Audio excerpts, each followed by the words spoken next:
Happy Republic Day Region Letter I Region Letter and everyone. The 26th of January 2026, India celebrates its 77th Republic Day, marking the adoption of the Constitution in 1950. The theme of Republic Day 2026 is 150 years of Vande Mataram, highlighting the legacy of the national song. The May celebration is held at Kartavya Path, New Delhi, led by the President of India, Draupadi Murmu, in the presence of the Prime Minister and other dignitaries. The Grand Parade showcases India's military strength, cultural diversity, tableaus of states and ministries, and achievements. Padma Awards are announced, and nationwide flag hoisting ceremonies take place. One-liners most important question. 1. संविधान की 9वीं अनुसूची न्यायिक समीक्षा से पूर्णतः मुक्त नहीं है. 9th schedule is not completely immune from judicial review. 2. I.R. Coelho case ने 9वीं अनुसूची पर सीमा तय की. I.R. Coelho case limited 9th schedule protection. 3.24 अप्रैल 1973 के बाद जोड़े गए कानून न्यायिक समीक्षा के अधीन हैं. Laws added after the 24th of April 1973 are subject to judicial review. 4. संविधान की पहली अनुसूची राज्यों और केंद्र शासित प्रदेशों से संबंधित है. First schedule deals with states and UTS. 5. दूसरी अनुसूची उच्च पदाधिकारियों के वेतन से संबंधित है. Second schedule deals with salaries of high officials. 6. तीसरी अनुसूची शपथ और प्रतिज्ञान से संबंधित है. Third schedule deals with oaths and affirmations. 7. चौथी अनुसूची राज्यसभा सीटों के आवंटन से संबंधित है. Fourth schedule deals with allocation of RS seats.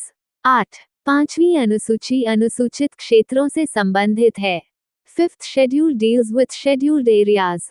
9. छठी अनुसूची जनजातीय क्षेत्रों से संबंधित है. Sixth schedule deals with tribal areas. 10. सातवीं अनुसूची संघीय शक्तियों का आधार है. 7th schedule forms the basis of federal powers. 11. आठवीं अनुसूची भाषाओं से संबंधित है. 8th schedule relates to languages. 12. 10वीं अनुसूची दलबदल विरोधी कानून से संबंधित है. 10th schedule relates to anti-defection law. 13. 11वीं अनुसूची पंचायत विषयों से संबंधित है. 11th schedule relates to panchayat subjects. 14. 12वीं अनुसूची नगरपालिका विषयों से संबंधित है. 12th schedule relates to municipal subjects. 15. संविधान संशोधन के लिए जनमत संग्रह आवश्यक नहीं है. Referendum is not required for constitutional amendment. 16. अनुच्छेद 368 के तहत सभी संशोधन समान प्रक्रिया से होते हैं. All amendments do not follow same procedure. 17. कुछ संशोधन राज्यों की सहमति से होते हैं. Some amendments require state ratification. 18. संविधान में संशोधन संसद की व्युत्पन्न शक्ति है. Amending power of parliament is a derivative power. 19. राष्ट्रपति संविधान संशोधन विधेयक पर वीटो नहीं लगा सकता. President cannot veto a constitutional amendment bill. 20. राष्ट्रपति संशोधन विधेयक को पुनर्विचार हेतु लौटा सकता है. President can return amendment bill for reconsideration. 21. Supreme court संविधान की अंतिम व्याख्याकार है. Supreme Court is final interpreter of Constitution. 22. संविधान का संरक्षक सुप्रीम कोर्ट है. Supreme Court is guardian of Constitution. 23. संसद संविधान की सर्वोच्च संस्था नहीं है. Parliament is not the supreme authority. 24.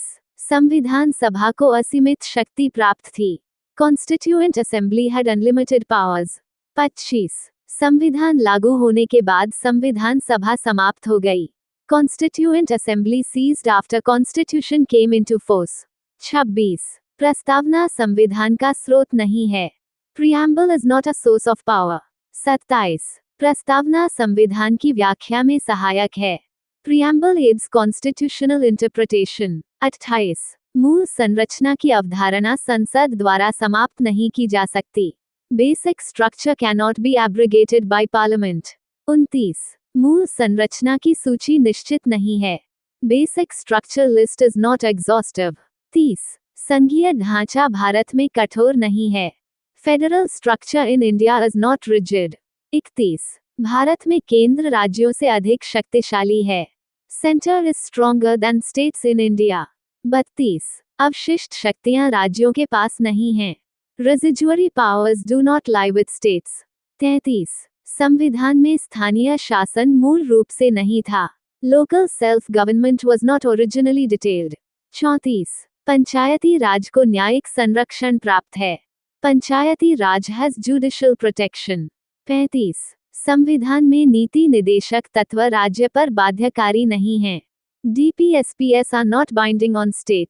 36 नीति निदेशक तत्व और मौलिक अधिकार विरोधी नहीं हैं। DPSPS and FRS are not antagonistic। 37 मौलिक अधिकार नकारात्मक और सकारात्मक दोनों हैं। Fundamental rights are both negative and positive. 38 मौलिक कर्तव्य नागरिकों और गैर नागरिकों पर लागू होते हैं। Fundamental duties apply to citizens and non citizens. 39 मौलिक कर्तव्यों को अदालतें ध्यान में रखती हैं। Courts take fundamental duties into consideration. 40 भारतीय संविधान एक गतिशील दस्तावेज है। Indian constitution is a dynamic document. The 26th of January 2026 current affairs. 1 पूर्वी तट रेलवे ने विशाखापत्तनम स्टेशन पर सुरक्षा निगरानी के लिए AI आधारित रोबोट अश्क अर्जुन को तैनात किया है। East Coast Railway has deployed the AI-based robot Ashk Arjun at Visakhapatnam station for security surveillance।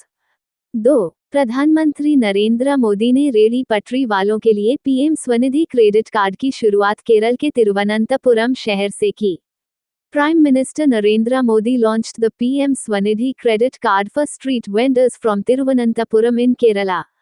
3 Bharat की पहली लेप्रोस्कोपिक विपल सर्जरी नई दिल्ली स्थित एम्स संस्थान द्वारा सफलतापूर्वक की गई है। India's first laparoscopic whipple surgery was successfully performed by AIIMS, new Delhi. 4 IIT Kanpur के शोधकर्ताओं ने सूर्य के भीतर मौजूद चुंबकीय क्षेत्रों का पहला त्रि-आयामी मानचित्र तैयार किया है। Researchers from IIT Kanpur have created the first 3D map of the magnetic fields inside the sun। 5 24 से 26 जनवरी 2026 तक मनाए गए उत्तर प्रदेश दिवस की थीम विकसित भारत, विकसित उत्तर प्रदेश रखी गई। The theme of Uttar Pradesh Day celebrated from January 24 to 26, 2026 was विकसित भारत, विकसित उत्तर प्रदेश। 6 गणतंत्र दिवस परेड 2026 में भारतीय नौसेना की झांकी का विषय एक सशक्त राष्ट्र के लिए एक सामर्थ्यवान नौसेना रहा। The theme of the Indian Navy's tableau in the Republic Day Parade 2026 was A Powerful Navy for a Strong Nation। 7 गणतंत्र दिवस परेड 2026 में कर्तव्य पथ पर भारतीय सशस्त्र बलों की झांकी ऑपरेशन सिंदूर जॉइंटनेस के माध्यम से विजय को प्रदर्शित करेगी। The Indian Armed Forces tableau at Kartavya Path during the Republic Day Parade 2026 will showcase Operation Sindoor, victory through jointness। 8 प्रधानमंत्री नरेंद्र मोदी ने केरल के तिरुवनंतपुरम में CSIR-NIIST नवाचार, प्रौद्योगिकी एवं उद्यमिता केंद्र की आधारशिला रखी। Prime Minister Narendra Modi laid the foundation stone of the CSIR-NIIST Innovation, Technology and Entrepreneurship Center in Tiruvananthapuram, Kerala। 9 हाल ही में जारी संस्मरण पुस्तक द फ्लावर बेयरर्स की लेखिका राचेल एलिजा ग्रिफिथ्स हैं। The recently released memoir, The Flower Bearers, has been authored by Rachel Eliza Griffiths। 10 इस वर्ष की गणतंत्र दिवस परेड में नए न्याय संहिताओं और उनके कार्यान्वयन पर आधारित झांकी गृह मंत्रालय द्वारा प्रस्तुत की जाएगी। The Ministry of Home Affairs will present a tableau based on the new justice codes and their implementation in this year's Republic Day Parade। 11 पंचायती राज मंत्रालय ने यूनिसेफ के सहयोग से पंचम नामक चैटबॉट लॉन्च किया है। The Ministry of Panchayati Raj has launched a chatbot named Pancham in collaboration with UNICEF। 12 युवा कार्यक्रम एवं खेल मंत्रालय के तहत माय भारत संगठन ने 25 जनवरी 2026 को राष्ट्रव्यापी मतदाता दिवस पदयात्रा आयोजित करने की घोषणा की है। My Bharat under the Ministry of Youth Affairs and Sports has announced a nationwide Voters' Day march on January 25, 2026। 13 समकालीन वैश्विक चुनौतियों पर चर्चा के लिए दूसरा वैश्विक बौद्ध शिखर सम्मेलन नई दिल्ली में आयोजित किया गया।